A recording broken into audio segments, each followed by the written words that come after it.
በ10 ሺዎች የሚቆጠሩ የፍልስጤም ደጋፊዎች በሄግ በጋዛ የሚፈጸመውን ጥቃት ተቃውመው ሰልፍ አካሄዱ። በኔዘርላንድ ሄግ ከተማ በ10 ሺዎች የሚቆጠሩ የፍልስጤም ደጋፊዎች በሄግ በጋዛ የሚፈጸመውን ጥቃት ተቃውመው ሰልፍ ያካሄዱት ትናንት እሁድ ነው። ሰልፈኞቹ ዓለም አቀፍ የፍትህ ፍርድ ቤት መቀመጫ በሆነችው ሄግ ከተማ ባካሄዱት ሰልፍ የሀገራቸው መንግስት በጋዛ የሚፈጸመውን ጥቃት እየተመለከተ በዝምታ አልፏል ሲል ነቀፌታ መሰንዘራቸውን የሚድል ኢስት አይ ዘገባ አመልክቷል።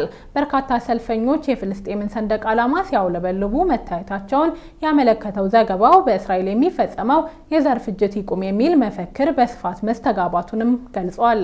ዓለም አቀፉ የሰብአዊ መብቶች ተቆርቋሪ አምነስቲ ኢንተርናሽናል እና ኦክስፋም በተሳተፉበት የተቃውሞ ሰልፍ ላይ 150,000 ሰዎች መሳተፋቸውን አንደኛው አስተባባሪ ኦክስፋም አስታውቋል።